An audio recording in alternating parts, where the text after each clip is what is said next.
Department of Defense tried to measure how much faster soldiers learn in flow. They were looking at target acquisition skills, and it was 490% above baseline.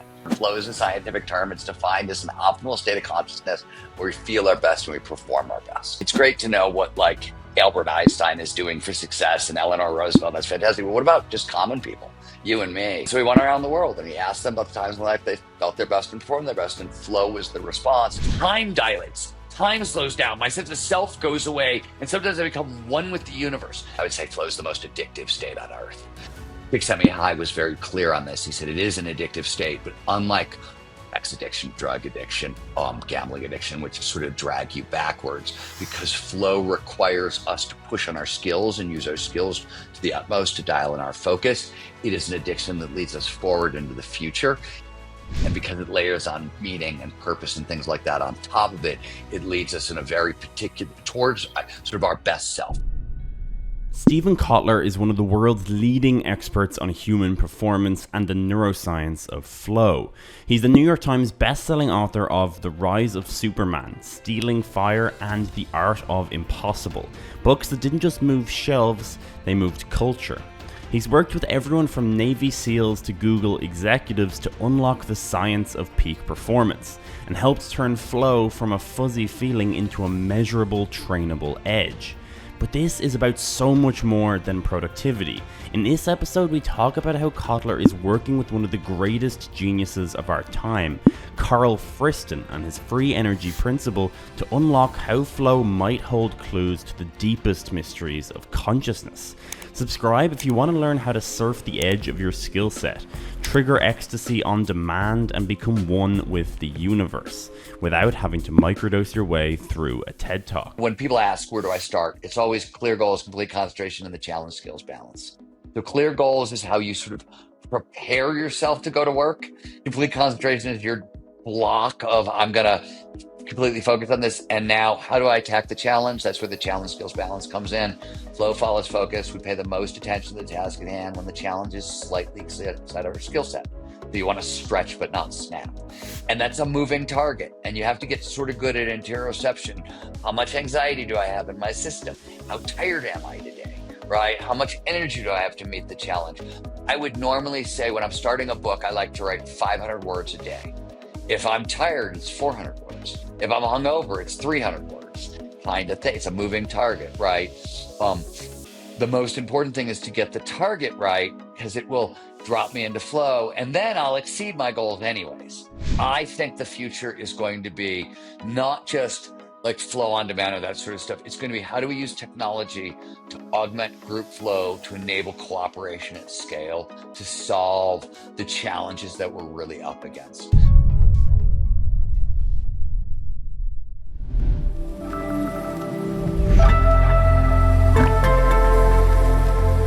Stephen Kotler, how do you define flow? It's a funny question. And I say it's a funny question because everybody asks me. And the question insinuates that I'm sorry to start here because it's so weird. It's a terrible place to start, but everybody asks it that way. I don't have a definition of flow. And I think that's really important. And here's why. What has happened in altered states research, as a general field, flow research, consciousness research, all these places, every 10 years, whenever scientists want to claim territory, they rebrand something. Maybe they make a micro discovery. Flow has literally had 16, 18 different names throughout the 20th century, and everybody sort of comes at you, says, well, what's your definition? No. There's a standard definition. Flow is a scientific term. You wouldn't go to Carl Friston and be like, Carl, what's your definition of active inference? You would say, how do you define active inference? It's a scientific term. Flow is a scientific term. It's defined as an optimal state of consciousness where we feel our best and we perform our best. And that really hasn't changed, at least since the bridge between Maslow and early Csikszentmihalyi. Like, that was the definition he established in Beyond Boredom and Anxiety, his first book. And it was literally just Maslow had figured out that what he was calling peak experiences were commonality in all successful people. And he was studying super successful people, right? Like the most successful people in the world. This is a long answer, but I'm going to give it to you anyways. Please. And Csikszentmihalyi came along and said, okay, that's cool. That's really neat. Like, it's great to know what like Albert Einstein is doing for success and Eleanor Roosevelt. That's fantastic. But what about just common people, you and me? And so he went around the world and he asked them about the times in life they felt their best informed, their best, and flow was the response. And everybody kept using the term. They would say the same thing that Maslow was describing, but they would say, when I'm in this state, every decision, every action flows seamlessly, perfectly, effortlessly from the last. Right. And I've probably spent the past 30 years working on the neuroscience of what does that sentence actually mean from like a neurodynamics perspective. But besides that point, like that, we started calling it flow because it was a phenomenological description of the state. Flow feels flowy. And so it's a very accurate term, first of all. And second of all, the definition has been sort of locked into place. So I am so sorry for jumping down your throat on a really great first question, but it's just one of these things that I don't know why flow fits in this like separate category in people's minds scientifically, outside of the way we use almost any other scientific term. I think it's a great answer. The reason I ask is that I've kind of made a rule that if I know that we're going to say a word 100 times in a conversation, it's probably best to start off defining what that word means. I would have done it too. I would have, like, whatever you would ask me first, I would have defined. And by the way, for your listeners who are not super familiar with the term, this is helpful. So when psychologists define flow, they say it has 6 core characteristics. Phenomenological characteristics, the way you feel during flow. So this is what we measure when we're looking at flow. So how do you know you're in flow? Well, there's complete concentration on the task at hand. Get really focused on what you're doing. Everything else starts to disappear, right? Since the self diminishes, quiets down, the voice in your head gets silent. Time passes strangely, it distorts. Usually it speeds up, right? Like you get so sucked into what you're doing, 2 hours go by in 20 seconds. Sometimes it'll slow down. You get a freeze frame. In fact, maybe you've been in a car crash or it's an action sport athlete and has done something crazy. And throughout, all aspects of performance, mental and physical and emotional, go through the roof. Now, if I were to say that in more technical terms, we don't feel like if you look at somebody in flow, it looks like peak performance, right? You see somebody doing amazing things. On the inside, it doesn't feel that way. It feels like I've got complete control over things I normally can't control. Could be me writing, and suddenly my sentences are dancing around the page in ways that the words normally don't work. Could be somebody on stage. The speech just kicks in. Hello, Kiko. Say hi to everybody in podcast line. Okay. He loves coming. He knows when I'm doing a podcast. My dog knows when I'm doing a podcast, and he comes over and puts his snout and starts poking me in the ribs every time. My dog's name is Kiko as well.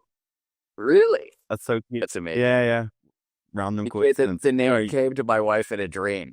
We got the dog. We got him, and I was supposed to name him. And my wife wakes up the next morning and looks at me and goes, "Named me in the dream." He said his name is Kiko. He wants to be called Kiko. We were calling him something else. He's like, and I was like, I don't think I could argue with your dream. I mean, I've got all kinds of scientific problems with what you just said, but I can't actually argue with that and maintain my marriage. So it's Kiko. It sounds like good reasoning to me. Sounds like good, solid reasoning to me. Anyways, and the last thing I want to say, the last thing is flow. The term is autotelic. Psychologists say, hey, the state's autotelic. That doesn't mean anything to anybody. It's a Greek word for an end in itself. And what it basically means is flow is so joyous and ecstatic and pleasurable that once an experience starts generating flow, we're going to go very far out of our way to get more of it. If I were to put it in technical terms, I would say flow is the most addictive state on earth. Csikszentmihalyi was very clear on this. He said it is an addictive state, but unlike sex addiction, drug addiction, gambling addiction, which sort of drag you backwards, because flow requires us to push on our skills and use our skills to the utmost to dial in our focus. It is an addiction that leads us forward into the future.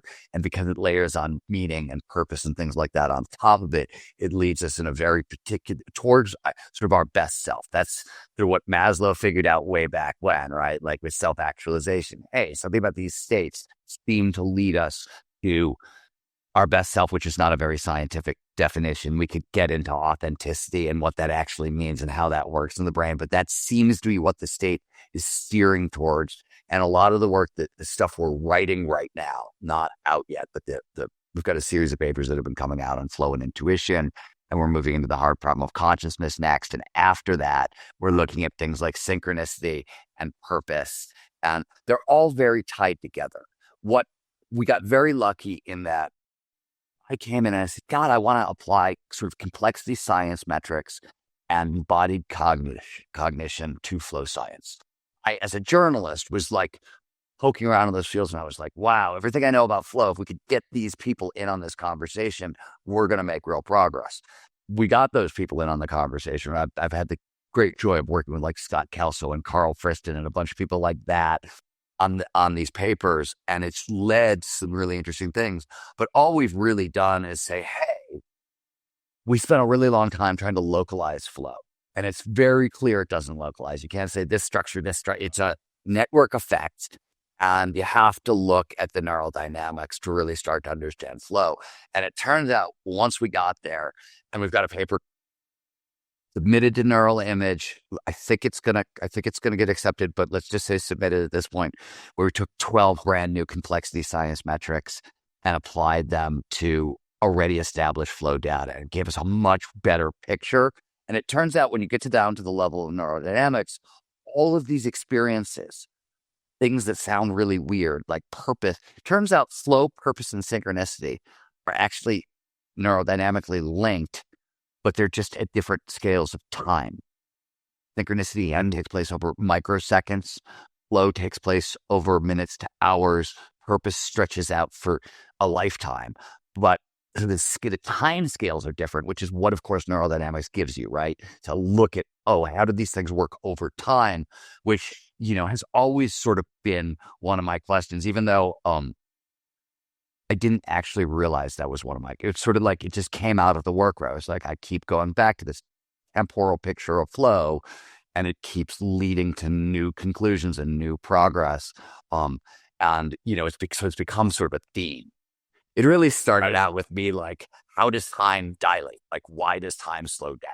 Right? That was the early question. That was the first question. Like, what the fuck is going on here? How did that happen? I love everything you just said there. It's so interesting to me. I'm dying to know how you combine complexity science with flow, and how you bring Carl Friston and the free energy principle into that, and how you're tackling the hard problem of consciousness is a whole other book, and maybe we'll have to bring you on for round 2 again. Wait for that paper to come out. I won't talk about that because that's such a crazy, it's crazy so interesting to say. Yeah, it's crazy to say you even dented that problem at all. It's crazy. So let's wait for the paper to come out before I actually open my mouth about it. But I will say, no one was more shocked than me.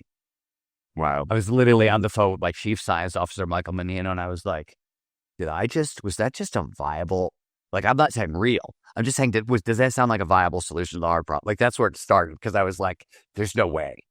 It's such a crazy thing to actually even get to work on. It's so fun. So this was a sort of, let me weave in the Carl Friston idea really simply, because it actually explains one of the reasons that sort of flow feels effortless, and it sort of links together some of the work that we're doing on intuition and everything else. The whole, active inference, the free energy principle, predictive coding, whatever sort of language you want to put on it. Could you give the basic definition of that? If that's what I'm going to harness ideas.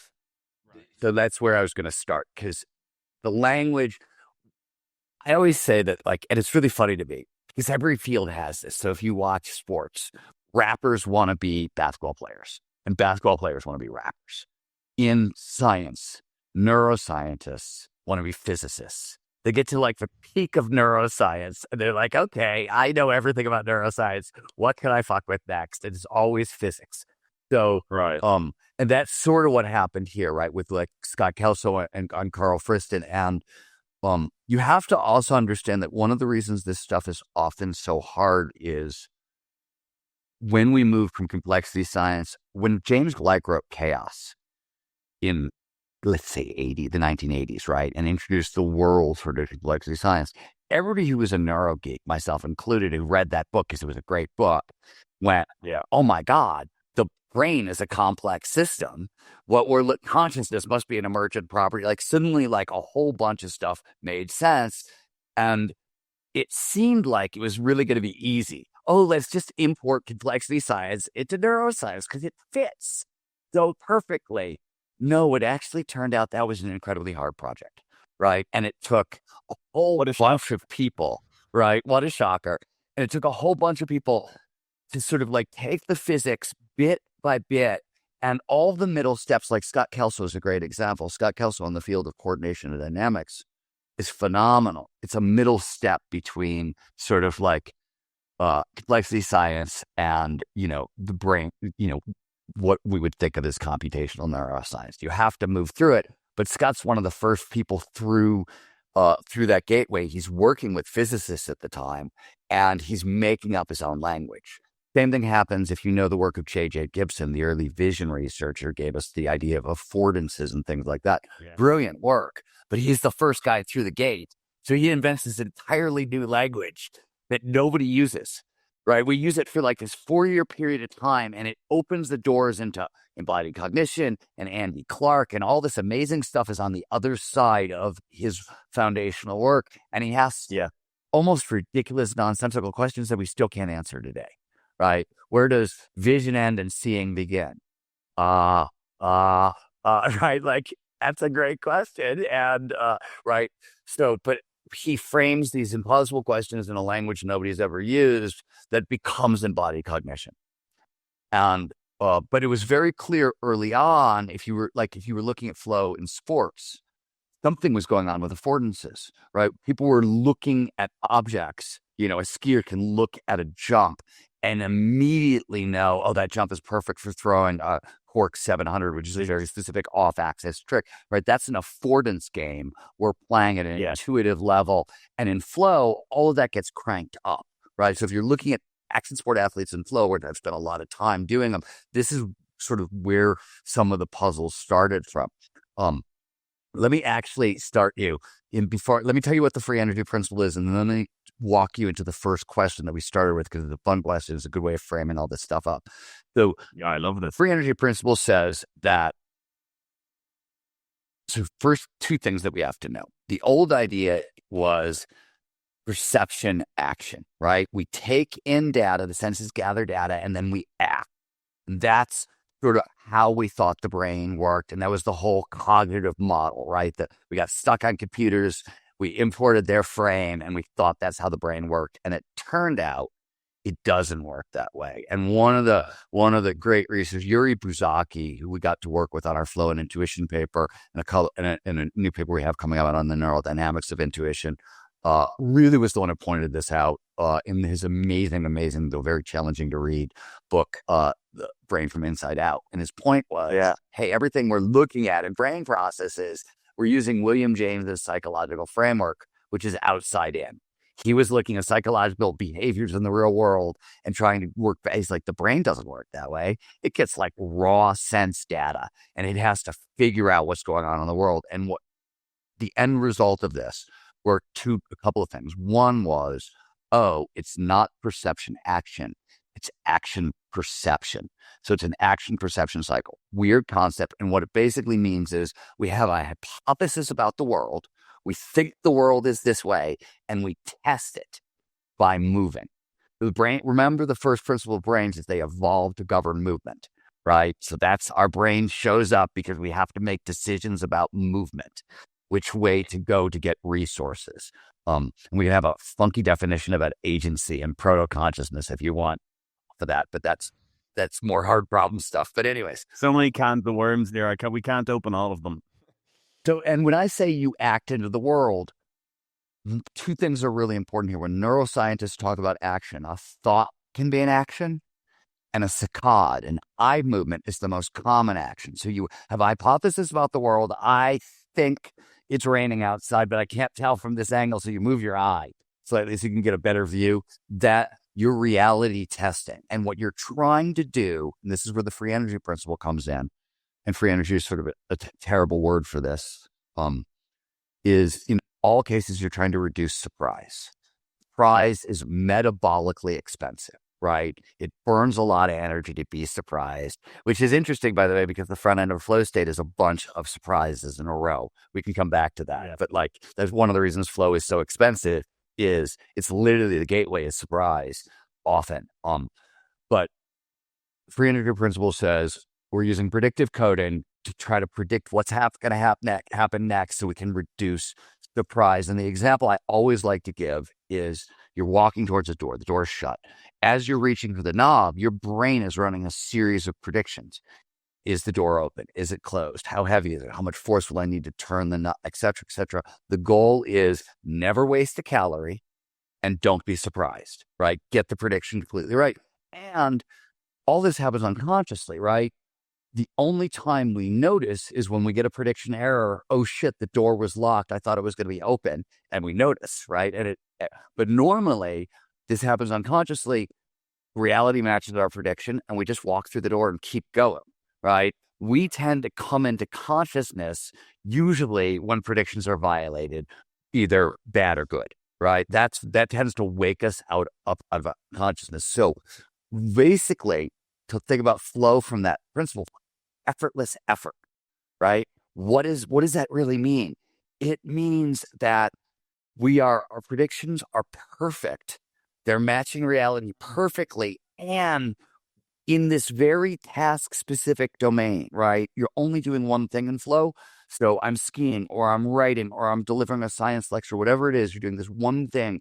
And within that domain, you're running hardwired, automatized motor programs. And most of them are being run out of the cerebellum. So that very fine-tuned, right? It's not even like gross motor. You're running very, very fine-tuned. This is one of the things that came out of some of the complexity science work and some of the really cool things we've done. We've known the cerebellum is very involved in flow, but we finally got our first picture of how involved, and it's sort of shocking. Like, so much more of flow is actually taking place in that brain structure than I think anybody suspected. Yeah, that's the paid neuroimage paper that's about to come out, but that's one of the things that came out of our way of sort of we remeasured Richard Husky's flow data on video gamers, and then we remeasured Charles Lim and Alan Braun's fMRI data about jazz musicians and rappers in flow. So we took and Richard had fMRI and EEG. So we took those two data sets and just reran the data with all this new metrics. And one of the things we found is, holy crap, is the cerebellum involved?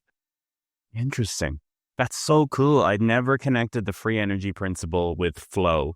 So a state of optimal consciousness is a state of optimal surprise minimization.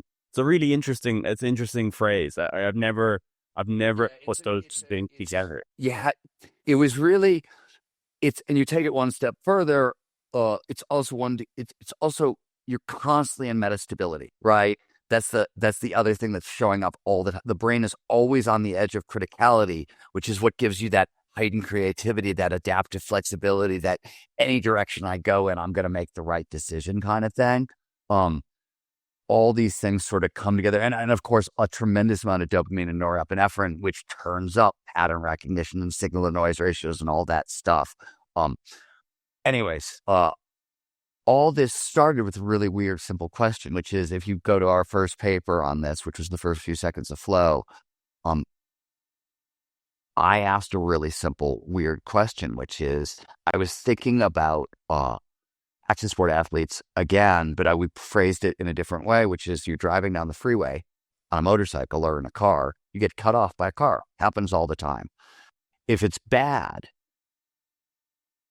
and you swerve around the car and drive off down the freeway, right? If that's the outcome, swerve around the offending car, drive off on the freeway. There's two main things that can happen. There's a bunch of other possibilities, but two things happen very frequently in that situation. One, swerve goes perfectly. You're on a motorcycle, car cuts you off, swerve around it perfectly, you drop into flow, you midway through the swerve, and you drive off on the freeway in a flow state. That happens very frequently. Second thing is, you get scared during the swerve. Same swerve, nothing else changes, but you have a fear reaction. You don't feel like you're in control, and you drive off with traumatic stress that could lead to PTSD. Again, really common reaction. So the question was, well, wait a minute. There's like a 1 to 2 second window where the brain is making a decision. Do I go towards trauma or do I go towards flow? And I went, well, what the hell happens in that?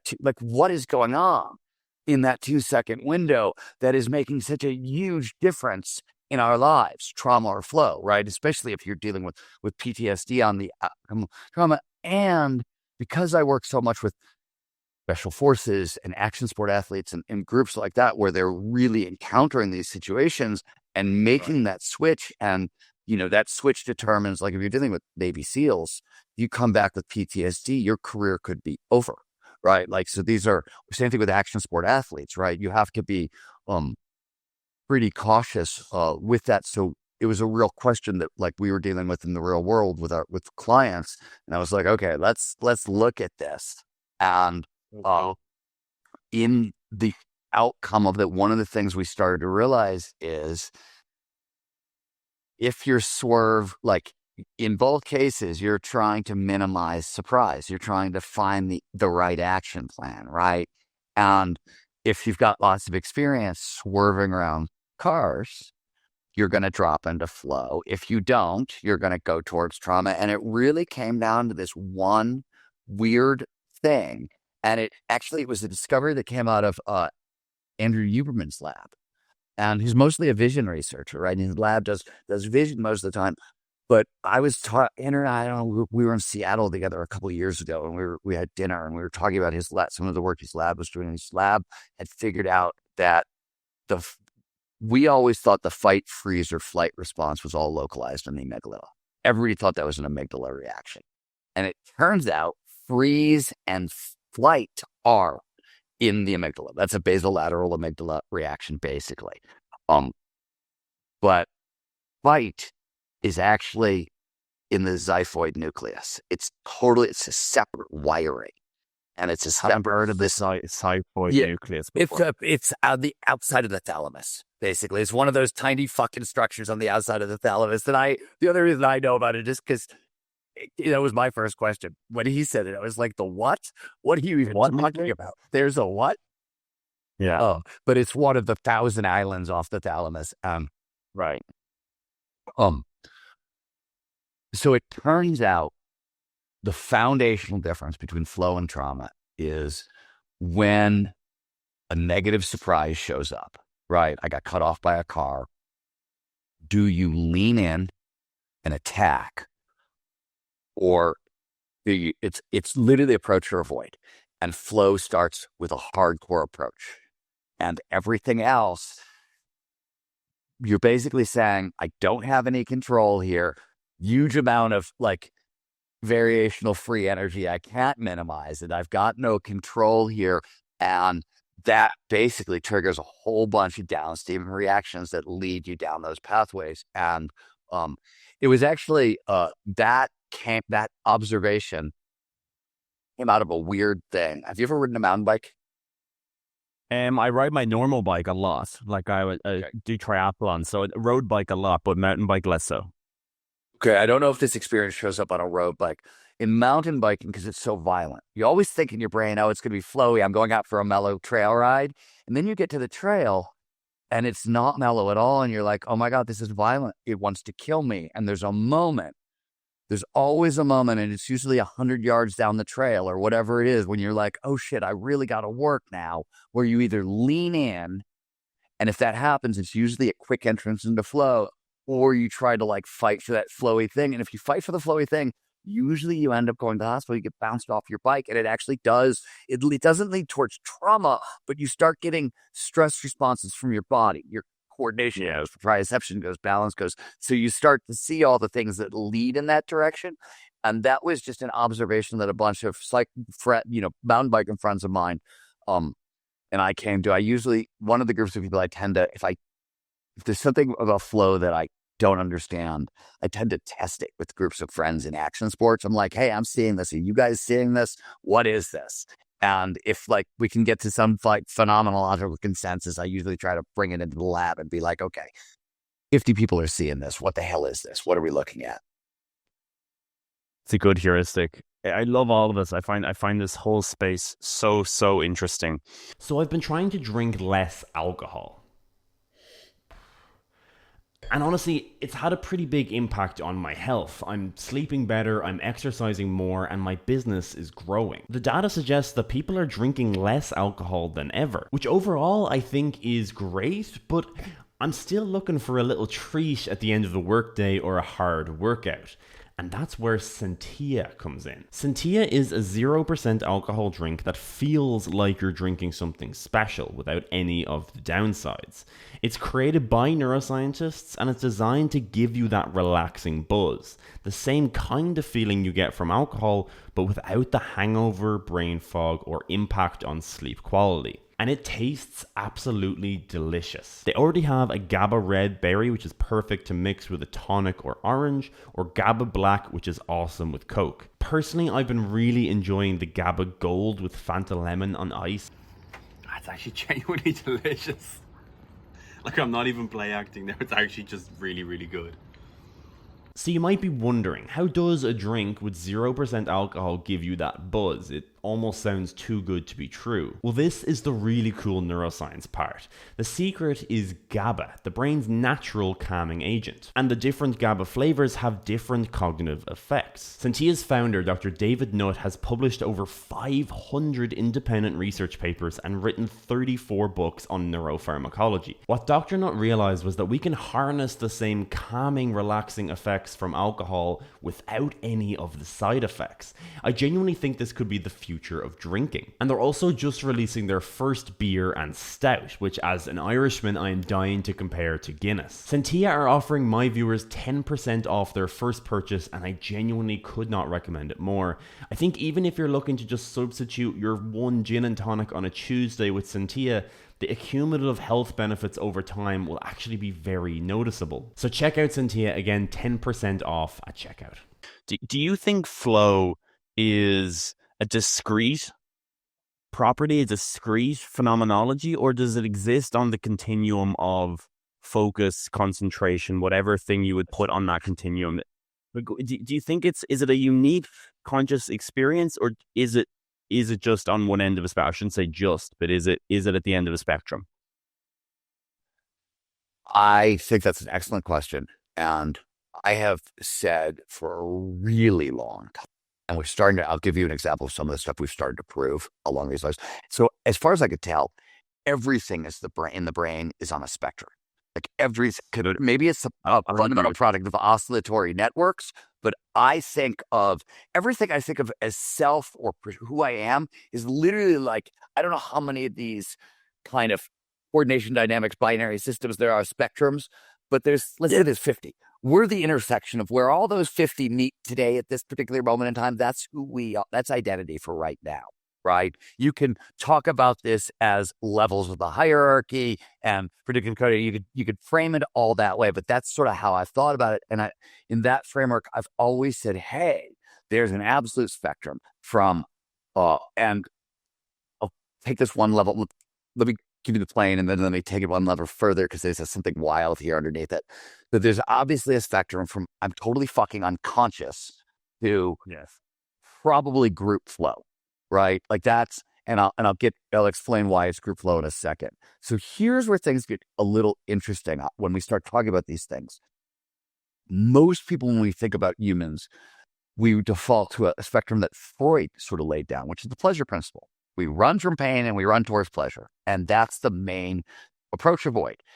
And it turns out that's not actually real world behaviorally true. It makes a lot of sense, but it turns out the spectrum actually goes from extreme pain, which is the worst experience you can have, and I'll explain what that means, all the way to group flow. Group flow is everybody's favorite experience. Extreme pain is our worst experience. But that's the actual spectrum. We run towards group flow. It's our favorite experience on the planet. So it's not pleasure, it's group flow. And it's not, and pain is right. But what is it? What is that actually at the heart of that spectrum? This is where things are interesting. It's not about how much dopamine you're getting, right? Which it would be, or endorphins, right? Which would make it on that pleasure. It's actually about choice. When you are in extreme pain, you can only focus on one thing. You can only think, I'm in pain, I'm in pain, I'm in pain. There's no room for anything else in your consciousness but the pain. If you move slightly up that spectrum, you get to fight, freeze, or flee. Now you're in a terrifying, possibly painful situation, and you have 3 options instead of 1. right? And this is, by the way, all the work of the anterior cingulate cortex. This is what it does when it assesses things. This is why it's so important in creativity and flow. It says how much fear is there in the system. And if there's a lot of fear, we want logical, tried, true things. And if there's extreme fear, oh no, that we're going to reduce options to 3. And if you're in extreme pain, no, there's actually only one option. You could just focus on getting out of the pain. Like that's Right. it. At the other end of the spectrum, flow is our favorite experience, and then group flow is our favorite version of flow. And it's because in flow, all aspects of performance are massively heightened. So depending if like the numbers are crazy, but McKinsey looked at productivity in flow, and top executives, they spent 10 years gathering the data, and it's all self-reported. So you always got to go, well, but 500% more productive. They went around the globe. That was the average. When we tried to measure how much does creativity go up in flow, and it's been done a bunch of different ways. They used the 9-dot problem at the University of Sydney. They did different stuff at Harvard. We did a bunch of different stuff. We even tried to break creativity down into micro skills and measure those. But the numbers are like 400 to 700% above baseline. The Department of Defense tried to measure how much faster soldiers learn in flow. They were looking at target acquisition skills, and it was 490% above baseline. So the numbers are sort of absurdly high across the board. Like with that, so that's like, you wouldn't believe them if I just told you one of them. That's what I did. But I first started the McKinsey pay because it was the first one that I saw. And I was just like, that can't be true. Nothing's 500% above baseline. Are you kidding? Like that doesn't make any sense. But it turns out these are consistent. So the next question was, if that's the case, why is it, like, what could possibly be doing that, and how, right? Why do we get such a big delta? But that's a separate question. I've said for a while that the flow, if you're going to get it properly out, we got to start and like, where is the line between, there's all these terms. First of all, go from flow in normal psychology to flow into media studies. The flow, right? We have all different terminology, hypnosis, there's different language everywhere.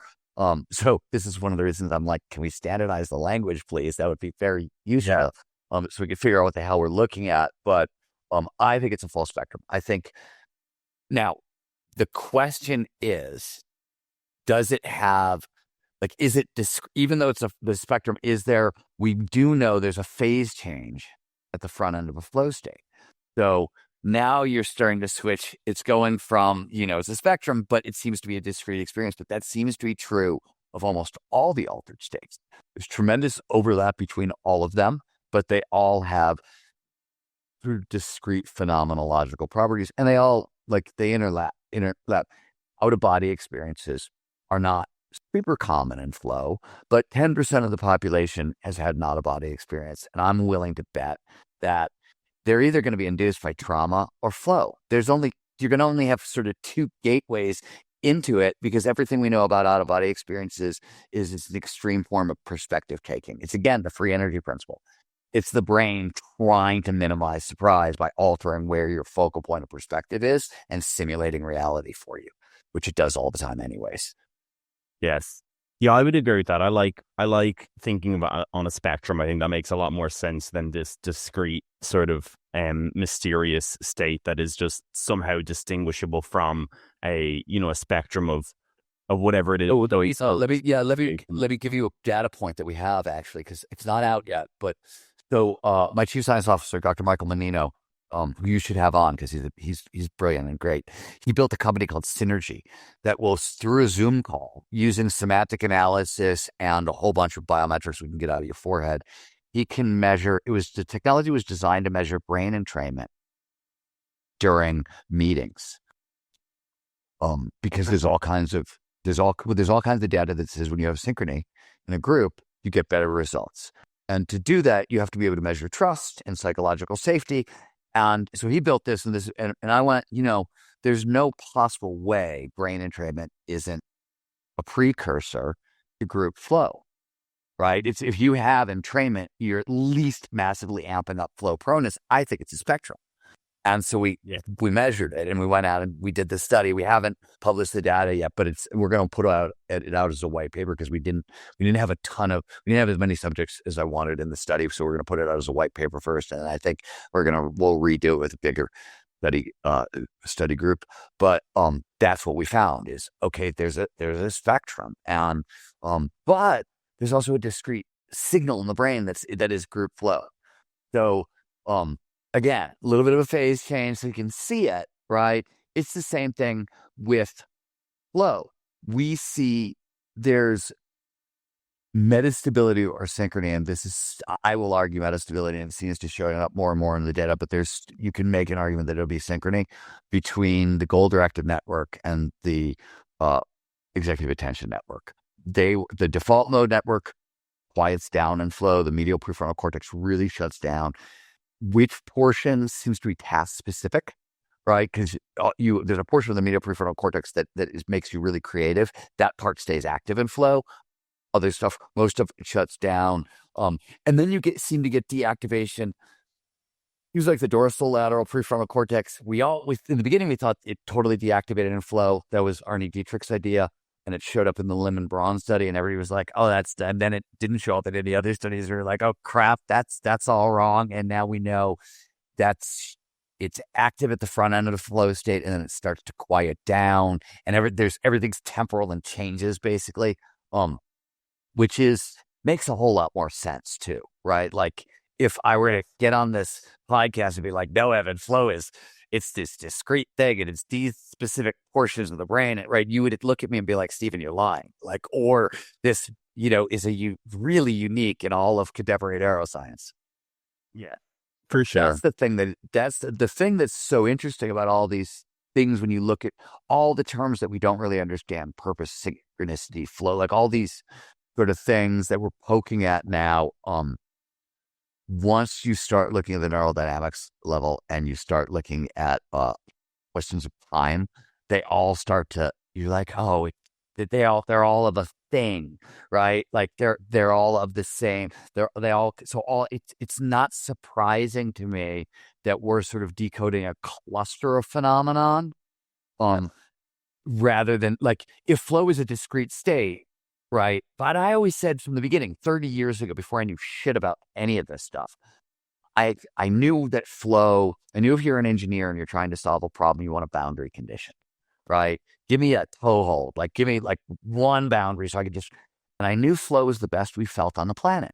And I was like, well, that's a phenomenological boundary condition. And we don't have anything to steer into questions about consciousness right now. And I sort of thought maybe if we kind of can figure this out, it will start to unlock into all the other things that get amplified in flow or get messed with in flow, right? What is consciousness? Because we knew it was an altered state. So maybe it'll give us a look into that. What is intuition? Because we know it gets amplified in flow. Like these other puzzles, maybe we're going to start. And that's sort of what happened. It's surprise. I'm more shocked that I was right than anything, but that's actually what happened. Right. It opens up an interesting question, though. If flow is on a spectrum, how should it be defined?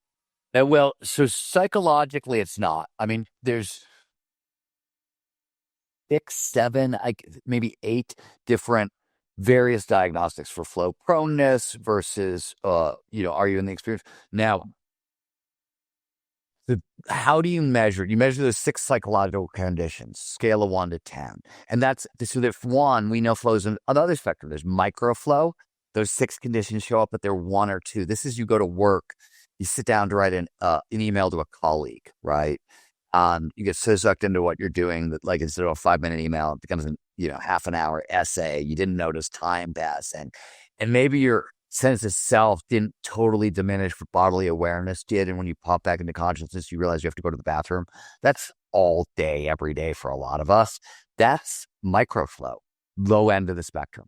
Macroflow is often, like when I started this work, I was interested in the neurobiology of mystical experiences. We didn't know flow wasn't exactly, like there was no line between what is a mystical experience, what is a flow state, what are we talking about, what is spirituality, like all those things in the early 1990s, nobody had answers to, which is why, like, if you look at, I get, again, when you the discrete question, there were a bunch of us and we all took an altered state. Andy Newberg, my mentor, took sort of mystical experiences, trance states out of, those kinds of things. Peter Bruegger took out-of-body experiences. David Eagleman took synesthesia. Richie Davidson took mindfulness. And my friend Rick Doblin at MAPS really took psychedelics because he couldn't do the research. So he was like, let's just get let's pave a path for the research. But there were a bunch of us in the early 1990s, and we all saw the same thing. We saw Timothy Leary and his tune in, turn on, drop out nonsense destroyed. There were like 1,000 papers written on psychedelics as cures for depression, and we knew ketamine treated alcoholism in the early 60s. We knew ibogaine treated heroin addiction in the early 60s, maybe in the 50s. Like, this was done work. Think how many fucking people suffered because we had to tune in, turn out, drop out. And so there were a whole bunch of us who were like, whoa, this is crazy. Let's slow it down. Let's calm it down. Let's get rid of the mystical lingo. Let's take this back from the new age. Let's try to put it on a hard science footing, and let's do double-blind research. Let's go as slowly as we possibly can to get the biggest buy-in from everybody. And that's really what happened, right? From basically the 1995 or 6 and now. And it was a lot of people, and luckily, and there were a whole bunch of us, on the altered state side. There was a split. A lot of the European researchers, I got really frustrated. If you go back to the 90s, the entire flow community seemed to be arguing about, what do you mean by the challenge skills balance? What is challenge? What is skills? And I was like, would you shut the fuck up? You're making me crazy. Can we, the obvious thing, time dilates. Time slows down. My sense of self goes away, and sometimes I become one with the universe. Can we talk about what's really going on in these states? Because, and where is that happening? Because either we're all crazy, and this is the weirdest mass hallucination in history, and we have to explain that, or there's neurobiology here, but you guys are having nonsensical argument about psychological stuff, and a whole bunch of us are like, no. Neurobiology mechanism. Can we please just start talking about some real stuff? Because as long as we keep it psychological, everybody can argue with us. You know what I mean? That much is clear. And even the intuition work I did came out of I started arguing flow and intuition with Danny Kahneman 15 years ago. And I all the work that we're publishing now. Danny died, unfortunately, before I could win the damn argument. But all of it is literally me trying to win an argument against Danny Kahneman. It's 15 years old. Something I'm really curious on is if you compare flow states during different activities, that no reason to accept neural signatures for flow during singing would be the same as mountain biking or the same as running or swimming. But is there any underlying neural signature that does in all flow experiences? Yeah. So yes. In fact, there's more in common. So let's talk about what's not in common is which parts of the medial prefrontal cortex are going to be active and deactivated. Most of the things that are self-referential, right, that keep us in ruminate, all that stuff is turned off. But depending on the task, different parts will be turned on based on task set, what you need to do the thing. Same thing with the dorsal lateral prefrontal cortex in those areas. But we know you're always going to see the goal-directed network if you're always going to see the executive attention network active. You're always going to see the default mode network deactivated. You're always going to see P300 waves at the front end of a flow state. So let me explain this for a second. P300 wave, P means positive, 300 is milliseconds. So 300 milliseconds after a stimulus occurs, right, we get a brain wave. And nobody's exactly sure where the P300 is localized, somewhere out of the side of your head. But it comes in two forms, A and B, and A is novelty, and B is surprise. And when B is a better than expected surprise. So what happens in under a flow state is in the same across the boards. You're doing something and you're singing, let's say, you just gave that example, and suddenly like you hear yourself and you're slightly more on key than you've ever been before. You got better than expected results. Your brain goes, oh, cool, better than expected results, have some dopamine. And that dopamine fires up pattern recognition. You get a little bit of tuning of the signal to noise ratio, and you sing the second phrase, better than expected. You get better than expected results. If that happens a couple times in a row, the dopamine you get from that seems to be what propels you in. So there's this fight response, like I'm going to fight back, I'm going to lean into the challenge, and you get better than expected results. And if that happens a couple times in a row, that seems to be the transition in. And when that happens, you get a lot of activity in the salience network, obviously, right? And that norepinephrine is sort of the trigger, and the dopamine that's the front end of the flow state. These are sort of across the boards. This is everybody. Where things start to get very different is this will start to deactivate swatches of the prefrontal cortex, things you don't need. Flow is metabolically expensive to produce, so the brain always wants to conserve energy. It's going to shut down non-critical structures immediately. A lot of them go down in flow because it's all automatized. In fact, all of your emotions go down in flow. People talk about flow as, this is why we use the term autotelic.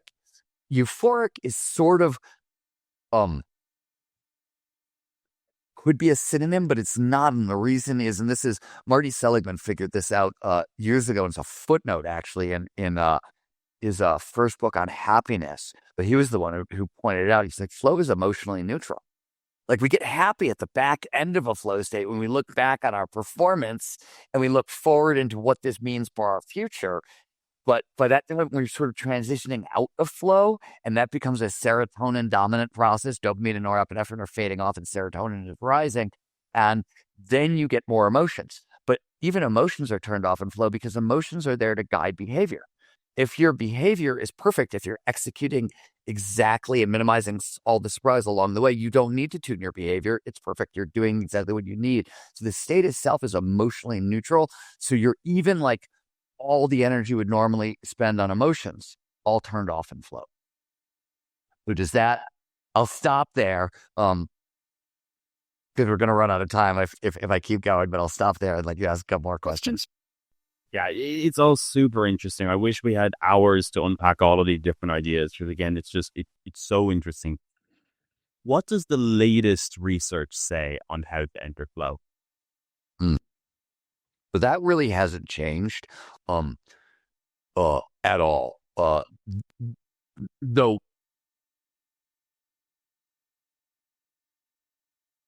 all of this got really firmed up in the past 5 years. So I think this, like, it hasn't changed. Csikszentmihalyi figured out way back in, I think, boredom and anxiety. He's like, he didn't use the term, he called them proximal conditions for flow. He was really, we now today say there are flow triggers. There are, depending on how you're counting, 26 to 28, there are way more. That's what we've found so far. Flow follows focus. It shows up when all our attention is in the here and now. So that's what all the triggers do. They do it a bunch of different ways. They either drive dopamine into our system, they drive norepinephrine into our system, or they lower cognitive load, or they do all three. So cognitive load is all the crap you're trying to pay attention to. And if I lower cognitive load, what I do is I liberate energy. And the brain will immediately repurpose it for the task at hand. So, for example, one of the more well-established flow triggers is clear goals. Have a clear goals list. Go into your day with a clear goals list. That's a well-made daily to-do list. Now, I can go into the gritty details about what I mean by well-made, but at a high level, when your brain knows this is what I'm doing and this is sort of what I'm doing next, it knows where to put attention. You don't have to wonder. And when you've taken all the stuff, oh, what am I going to do today, out of your head, you've exported it and you've written it down, that also frees up RAM. So you're freeing up RAM in your working memory, and you're giving your brain direction and goal direction too. This is what to focus on. And by making the clear goals list and giving it direction what to focus on, you have to remember that when you cross that item off, you get through it, what do you get? Dopamine. So that dopamine will push you towards the next flow task if you don't have to break focus to go into your next task because you've got it on your clear goals list. And when you say the Westerners usually actually clear goals. They don't hear clear, they hear goals. And that's actually the wrong place to put your focus, because goals can pull you out of the present. You can start dreaming about the future of what happens when I accomplish this. The most important thing is clarity. So, uh, I always think of something the author Colson Whitehead said when he talks about, like, when I start writing in the morning, right? I want to know what am I doing? Well, it's not just I want to write 1,000 words. It's this is the scene where John walks into the house, and it's going to take place in the house, and at the end of the scene, he's going to leave the house. So I'm writing everything that happens in the middle today. That's a clear goal, right? The brain knows exactly what it's doing. This is the beginning. This is the ending point. The ending points are really important too, because you have to know, when do I declare victory? Because if you can't declare victory, the brain's not going to shut off, right? It's going to overload cognitive load, and you're not going to be ready for the next task. So it's very important when it's clear goals is the term that Csikszentmihalyi identified. What has happened over the past 30 years is we figured out, here's how we operationalize that. Here's what it really actually means in practice.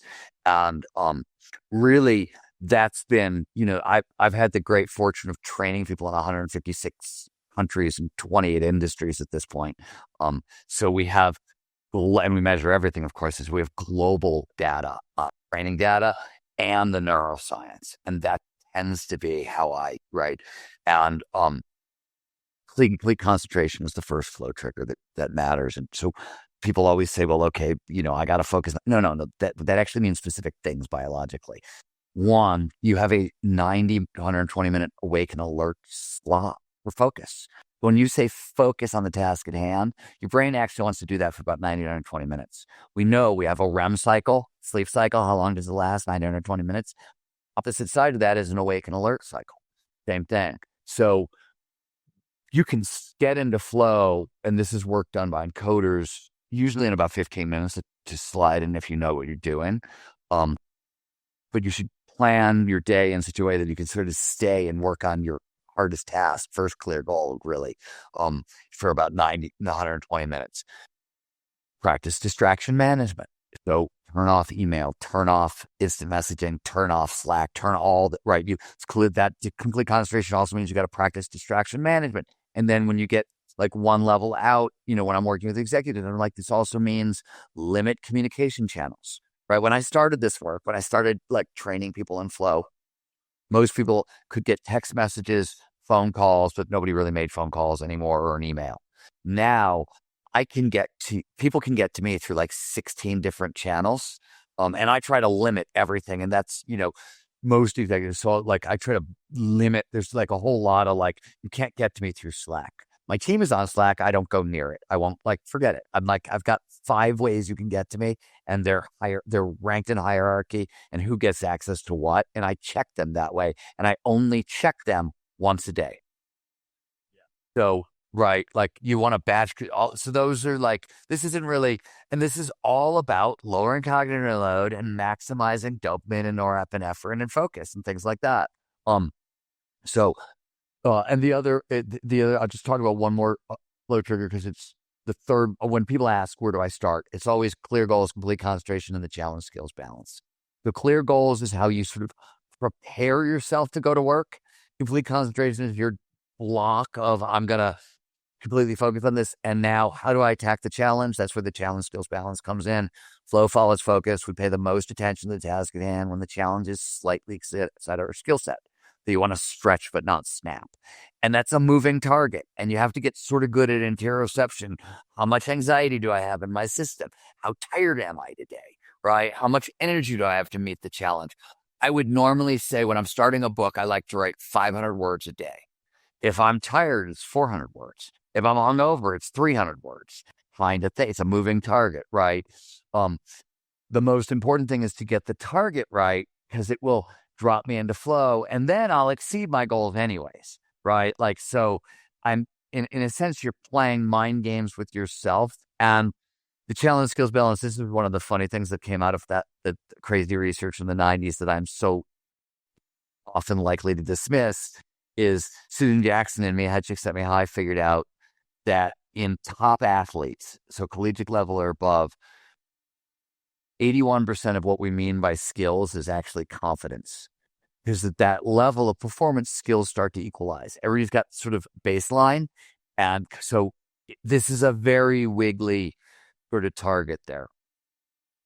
Is there really well explained? I know that you've probably given that particular spiel about 1,000 times, but I think you say it really, really well, and really it articulated it brilliant. Is there evidence that if I go out and I get a gorgeous flow run in the morning, that will translate to my work later on? Yeah, yesterday I had a really good run. I'm training for a triathlon. It's been tough, but I had exactly how you framed it earlier. Like, I was checking my watch and my expectation was, wow, my heart rate's 5 beats lower than I expected. I'm feeling really good. And then I was getting that dopamine boost, and the back was straightening, and that my form was getting better, and I was getting faster. And it just kept going better and better and better. And then I was in flow and I was loving it. And I got in the door like, yes, that was an amazing run. I killed it. Does that carry over now when I sit at my desk and I have to do my video editing or preparation for my podcast? See, the answer is yes and no. And yes and no. That's very helpful there. Let me put some meat around these bones. So let's start on the yes side. Work that came out of Harvard, Teresa Amabil's lab, found that the heightened creativity that shows up in flow will outlast a flow state by a day, sometimes even 2. So same thing seems to be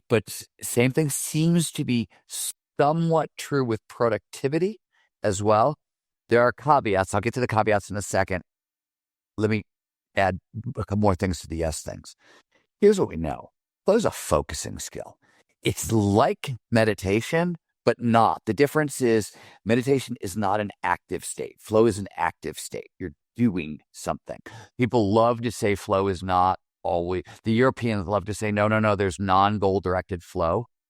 And I'm like, my answer is shut up, psychologists. Like, it's in psychologists who want to say it's never anybody who speaks neuroscience, because there is a goal in play. You know what the goal is? Dopamine. Give me the dopamine. And that's why we play for a whole bunch of neurobiological reasons that are good for us from an evolutionary perspective, but we play because there's dopamine. And then endorphins, and those are pleasure drugs. And when we play and are in flow, the goal-directed network is active. Why? Because we have a goal: get pleasure drugs, right? Make play fun. That's the goal. And so there's no such thing as non-goal-directed flow. So you always see, how did I get here? You started me. What was I saying? You asked me, does flow carry over? So it seems like, it's very specific kind of focusing skill. You don't have the goal-directed network acted in mindfulness, right? Again, focusing skill, but you're trying to shut down the self, not have any goals. You just focus on the breath, which I guess maybe it function as a goal, but they look differently in the brain. And but meditation trains up meditation, right? Flow trains up flow in the same way. So I always say the more flow you get, the more flow you get. Where the caveats come in are the following. Flow itself is a high energy state. So if you get it, I always write first, exercise second. Because the most energy expensive thing I'm going to do all day is be creative. That takes more energy than physical activity. So I have to get my creativity. I can get into a flow state writing, and then I can go into a flow state skiing or going to the gym. And then I could probably get into a flow state in a meeting or giving a speech, but I'm going to have a hard time getting into another flow state because there's energy requirements, right? And that will diminish over time. The other thing that we have that is also really well known is flow is not a binary. It's not a light switch in the zone, out of the zone. It's a 4-stage cycle. Herb Benson first pointed this out. He sort of mapped it into the breakout principle. Another dude tried to rename flow the breakout principle. Thank you, Herb Benson, because now nobody knows that you actually mapped the neurobiology of flow because you tried to rename it. And then you didn't really publish papers on it. You just published a book. So again, not helpful. But really great work nonetheless. And he figured out that there's a 4-stage cycle, and on the back end of a flow state, there's a recovery period. And it's because it's metabolically expensive. You have to think about some of the neurochemicals involved. Dopamine and norepinephrine at peak concentrations last 20 minutes in the brain, and then you have to make more. Now, those are fairly easy chemicals to make, but serotonin, for example, which shows up at the end of a flow state, if you're in a really deep flow state and get a big serotonin high afterwards, well, we know from all the work on MDMA and everything else that when you deplete serotonin in the brain, what happens? You need vitamin D, you need sunlight, you need tryptophans to remake more, and it can take a little while. So that does seem to be true. What I've noticed, and this is the thing, yes, the more flow you have, the more flow you have. But you asked a question about, like, I'm running for a triathlon, I got into flow, like, what's going to happen to me afterwards? And the thing that I've noticed consistently, and I don't know how to quantify this, is because you have less energy, it is super easy to overload cognitive load. So you are really close to being in flow. You can stay in flow, productivity, all that's there, but it is so much easier to overload cognitive load and get totally, pushed towards burnout. Because and this happens a lot. People get into flow states and they don't give themselves enough recovery time, or you see this a lot so one of the reasons I think you see so much drug addiction, in action sports with professional athletes is they get into these big flow highs during competitions and they don't want to come down. So they try to keep the flow high going with drugs and alcohol and party afterwards. And the problem as a performance strategy, forget all the other stuff, is that you're not actually recovering from the flow state. So you've now, and the front end of a flow state is a struggle phase. So it can be long. You can spend months onboarding new skills until you can automatize them, or it can just be that moment of flow start to the fight, and you lean in, get a fight response, you get that little bit of, it's probably, nobody's looked yet, but we think there's either going to be vasopressin or testosterone at the front end of a flow state too. We think that's what's going to happen with that, like, lean in thing. It's probably not a lot. And it's probably quickly moving towards norepinephrine, and nobody's measured it yet. And is this true in cognitive flow states too? I think it is, because I noticed that, like, writing flow states usually solve with this, like, need to solve a problem, and feels like, and I lean into the problem, right? So I think the answer is going to be yes, but this is anecdote I'm giving you. It's not research, so I don't know. Let me give you the order of the flow cycle. Struggle, constantly think about the thing I'm trying to learn it. Release, I took my mind off the problem, which allows the brain to pass something conscious over to the subconscious, which is where flow is going to take place anyway. So you have to there's a release phase, and then there's the flow state itself, and then there's recovery. So I start my day every day. I write from 4 a.m. till 8 a.m., 7:30, whatever. I immediately, one of two things happened. I stayed in struggle, and it was just a fight, or I got into flow. So if I stayed in struggle, I need to move into release. If I was in flow, I need to move into recovery. It turns out that a hike in nature is perfect for both. I do a very specific kind of hike. And this is, so I basically hike. I'll take my dogs out. This is when I take my dogs out, right? Like, so I finish my flow, I take my dogs out, and then I'm going to eat afterwards. And depending on what happened, if I need a release hike, it's usually I will walk sort of slowly uphill for about 20 minutes until there's a nitric oxide release. That's a gaseous signaling molecule. When your lungs open up, that's how you know. Your thoughts get quiet. That's the front end of a flow state. Once that happens, okay, dependent. If I was in flow and I needed to recover, I don't do the following. If I was not in flow, I do the following. I will I'll walk slowly uphill, and then I'll sprint. Sprint is a rough term, but for just long enough to get an endorphin release. So depending on how good of a shape you're in and how good of shape I'm in, right? Is it 500 feet? Is it 1,000? I'm going uphill. So I literally want to go until there's pain, because I want that. And then I stop and I turn around and I go downhill fast. I don't run full out. I go downhill fast. So the object is to move my feet slightly faster than they move without gravity. The reason is this is why I said there's more than, this is the flow trigger we haven't found, but we know it's there. There's something that happens when you start moving faster than you normally kind of run, like running downhill when gravity is giving you an assist. We can't tell if it's frame rate past the eye or it's a proprioception thing. We know there's a deep embodiment flow trigger. When multiple senses are engaged at once, it drives focus into the present moment.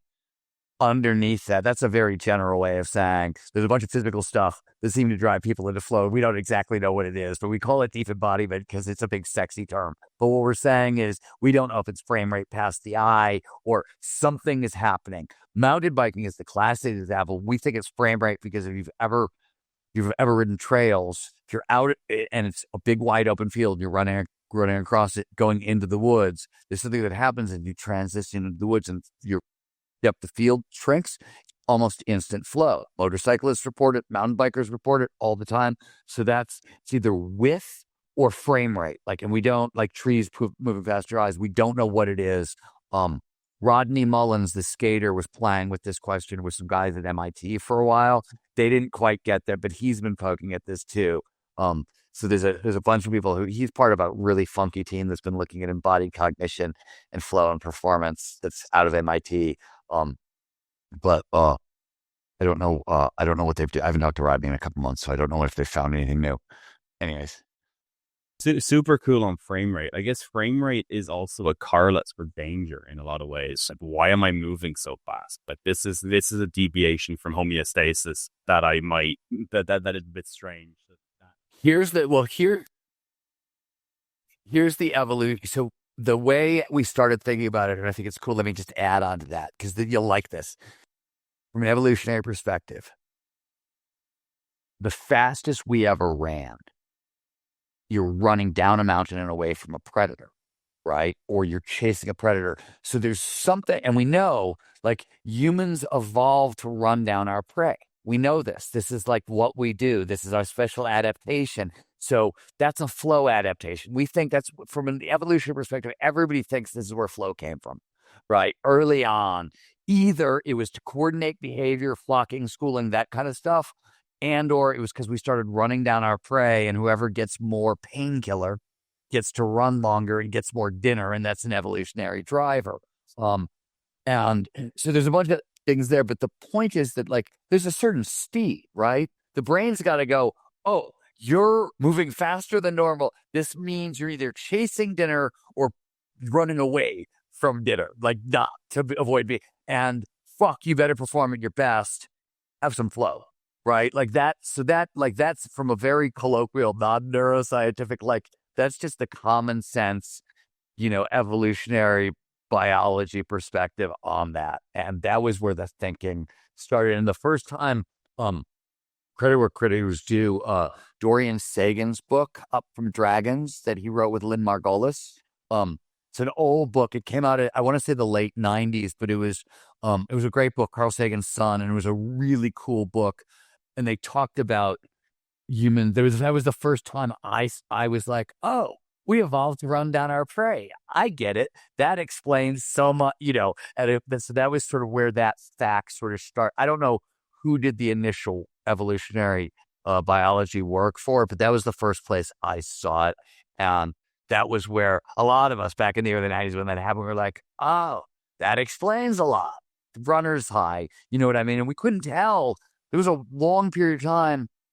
Runner's high, by the way, is a low-grade flow state. So if you want to talk about spectrums, microflow moves through runner's high into more of the macro flow. It seems to be a low-grade flow state. And it also seems to have, there's a difference. It may have more endorphins in it than so there's certain people, it seems like I would probably say that with how your dopamine receptors function, your D2 receptors function.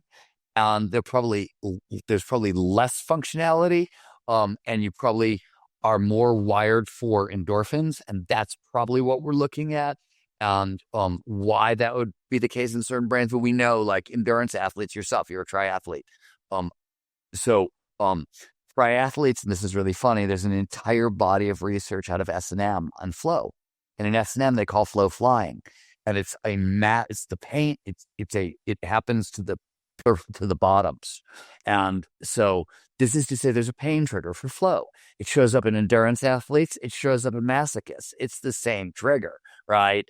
And I think what that means is you guys like endorphins more than dopamine, right? And this is like, I always say, one of the things I always say, shorthand, you can't use this in public because people get mad, but I can use it if I'm at Burning Man, if I'm giving a lecture at Burning Man, I say this. I don't say this when I'm speaking to like Deloitte. But people will always like, which flow trigger should I test out? And I'm always like, well, what drugs do you like? Because that will tell me. It will. Like, which drugs you like are going to tell me which neurochemicals you like are going to tell me which flow triggers are going to work best for you. People don't like that question for obvious reasons, but most adults have played around with substances. I think you could ask that to Deloitte. By the way, I have to tell you, I did, as I said it, I realized, like, I've got a lot of friends at Deloitte. We did a really cool flow and business study with Deloitte where we learned a couple of really wild things that had not shown up in the literature before. And I could do that at Deloitte. There are a bunch of places on the East Coast of America that I can't do that. And it's not very popular in Europe. It's really not popular in Europe. I've discovered that you can't mention. Oh, okay. I remember I remember being in Portugal. This was, it was early. Let's say it was 10 years ago. Portugal, mind you, where they've legalized all drugs, right? Portugal. And I stood on stage and I said, look, if you're trying to understand neurochemistry, you have to understand that every internal endogenous neurochemical has a drug analog. That's why we get addicted to the drugs, because the drugs mimic the neurochemical. This is how we learned the neurochemistry all came out of a single question, which was, why are people getting addicted to heroin? Substance has only been around for a couple thousand years. How is it producing this rabid addiction in people? What's it bonding to? That was the first question. And they discovered, we've got endorphin receptors. We've got opiate receptors. And that was everything was downstream from that work. That was where the endorphin hypothesis came from in flow, right? That was the first receptor we found, and all that played a big role early on. But I remember saying that on a stage in Portugal. And I said, cocaine is dopamine and norepinephrine is speed. And almost the entire audience could play it to my speaking agent. Like one at a time, like literally, like I got hate mail over that when I was like, okay, don't talk about drugs in Europe. Lesson learned. Wow. See, this has been so much fun. I had guinea pigs for any endurance triathlon and flow studies. I am your man. I'm so interested in all of this. I want to volunteer as much as I can. If you ever need any guinea pigs, I'd love it. I really wanted to go to like AI, because I know you've written a lot about AI and you have some opinion on the future of AI. I will need to have you back for round 2 because you're too interesting a man. It's too hard to pin you down to certain topics. But I want to end on what you think the future of flow research will look like. What studies are going to be joined in the next decade that would just shatter the mind of people today in relation to flow, consciousness, possibly AI in there as well? What do you have in your mind? So it's a great question, and it's a very open and interesting question because the tech is exploding. So here's what I get. Like, here, you have to, let me frame this for you. All this work started for me in late 99, 90s. I was working on flow already, but Andy Newberg decoded oneness with everything in a SPEC scan. He looked at Buddhist monks and Franciscan nuns who both experienced oneness with everything. And that's really common in flow. Surfers become one with the waves, and nobody would talk about it because everybody thought they would sound crazy, right? Like nobody wanted to say this stuff out loud back in the 90s.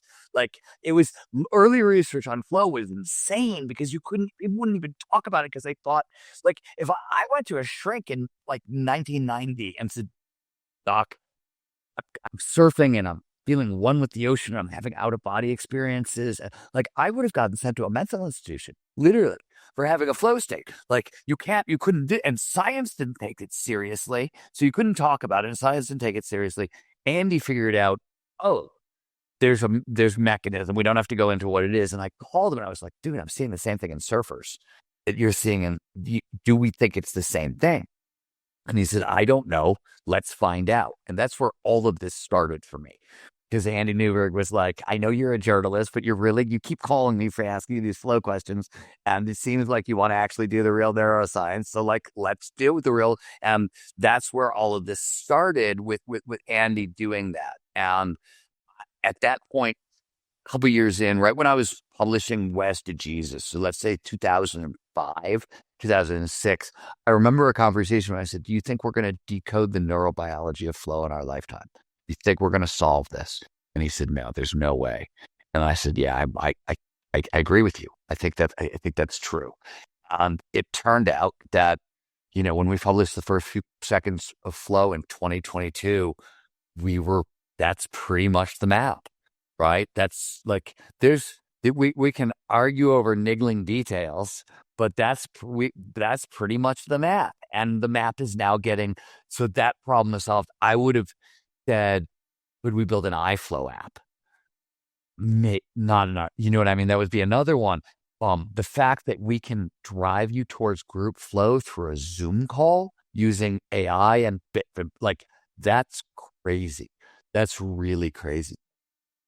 So I think we are moving towards, and I don't know how long in the future, I think we're moving towards a fully spectrum.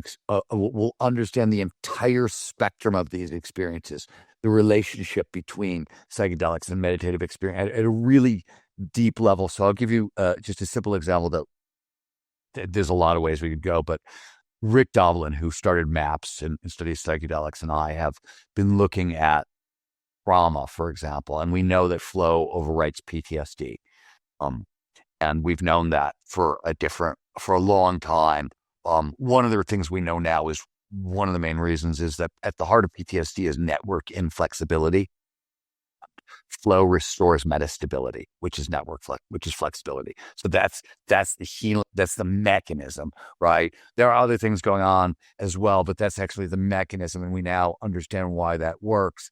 But we also know that, like, no. The future is a combinatory therapy. It's going to be, this is a very personalized diagnostic on the front end that you take. And this is, we want a psychedelic here.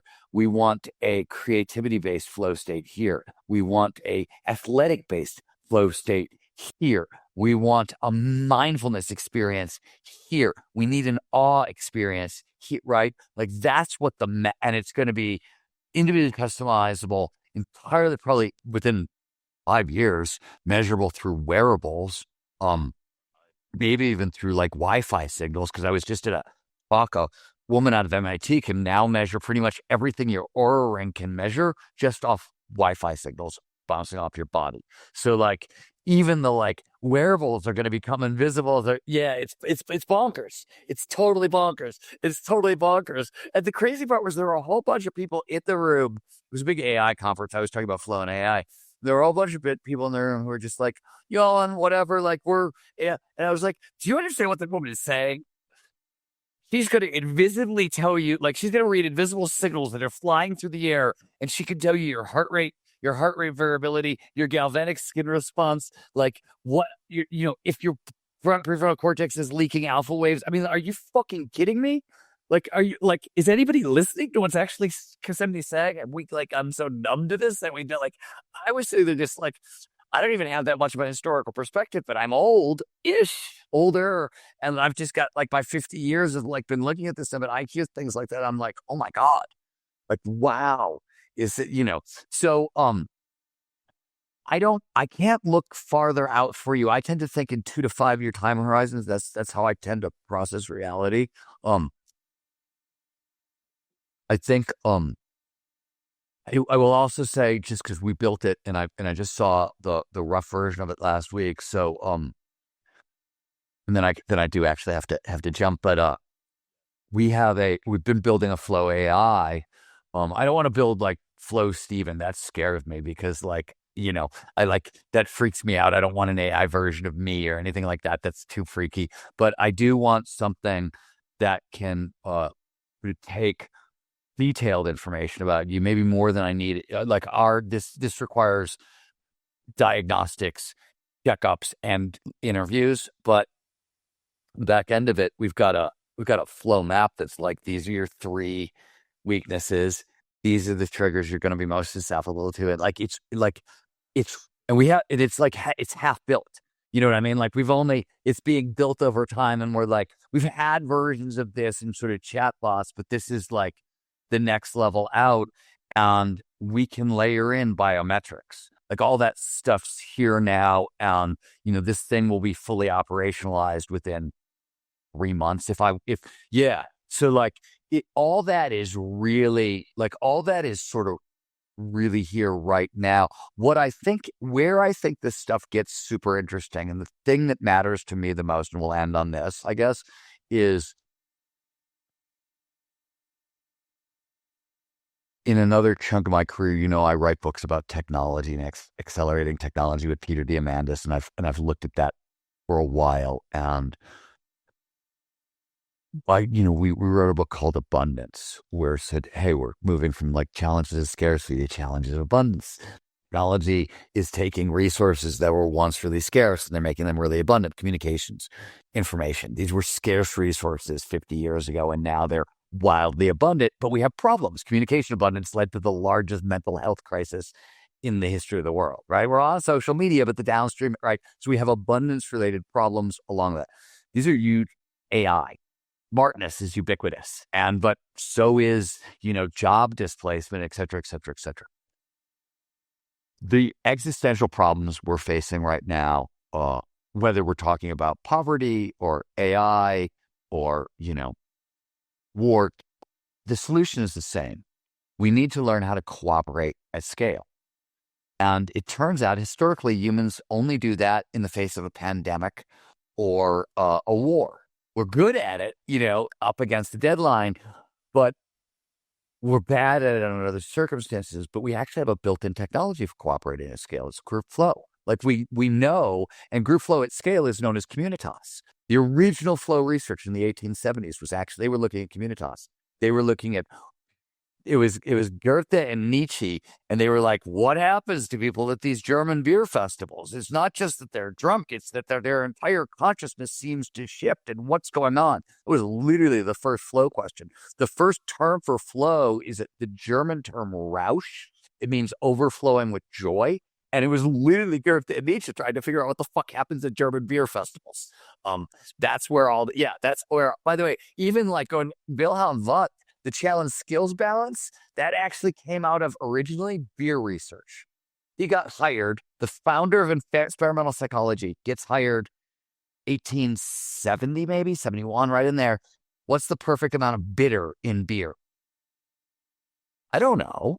Is there? Let's figure it out. And he discovers what is now known as the Erskine curve, the challenge skills balance, that whatever the stimuli is, right? There's a threshold below which we don't pay any attention. It's boring. I'm not paying attention. There's a threshold above where it's too much, too bitter, too much attention, anxiety. And in between is this sweet spot. We call it the Erskine curve in physiology. We call it challenge skills sweet spot in flow science. It literally came out of beer studies in the 1870s. And it was work for hire. It's really amazing. Yeah. Anyways, so what I was going to say is, I think the future is going to be not just like flow on demand or that sort of stuff. It's going to be, how do we use technology to augment group flow, to enable cooperation at scale, to solve the challenges that we're really up against? Is that, and also we're working on the Flow Research Institute, which is going directly after PTSD, addiction, technological unemployment, and depression, which all are solvable with flow, because these are all problems of network inflexibility, and flow restores network flexibility. So you can solve all 4 of them with the same technology. So I don't think that's 20 years out. I think that's the next 5 to 10 years. And I think it's going to be a multi-state protocol, et cetera, et cetera. But that's what I think is the future, or at least I hope is the future. That's so cool, Stephen. I think your work is incredible. it's like the intersection of like 5 things I find fascinating. So the opportunities to be able to chat to you have been amazing. It's been so much fun. I could do hours of this and not feel bored. I felt in flow for a lot of it. It's been so much fun, Stephen. It really has. I appreciate your time so much. Best of luck with your future research, and I'm excited to have you on for round 2 when you solve the hard problem. And know that. That'll be out in 6 months, and I'm not solving it. I'm not solving it. I am putting forth. Well, no. What I'm saying is, I'm putting forth a viable solution. I'm putting forth a viable solution that seems to fold all existing. It holds the other theories, right? It at least use components of the other theories, and it has to be. And I say this only because Carl Friston and Scott Kelso are also on the paper with me. So it has to be taken seriously, right? Like, by the way, yeah, no, until I had those guys, like, until they read it and said yes, I was like, this isn't a thing. Like, this is just Stephen and Michael's crazy idea. Until Carl was like, oh, wow, we really, and Scott was really excited too. And I was like, oh, no. Okay, so maybe this has to be taken. They're taking it seriously. I'll take it. You know what I mean? So it's that kind of, like, did I solve it? I don't know. I came up with a solution that I think like, you have to at least take it really seriously. The best news is it's fucking measurable. That's the best news about it. And not in a hard, we got to solve for phi, like no. Like, it's actually, like, it's measurable. It's signals that we can find right here, right now. It's testable. So that's what's cool about it, is like, yes, I may have solved it. Yeah. Give me 6 months and I'll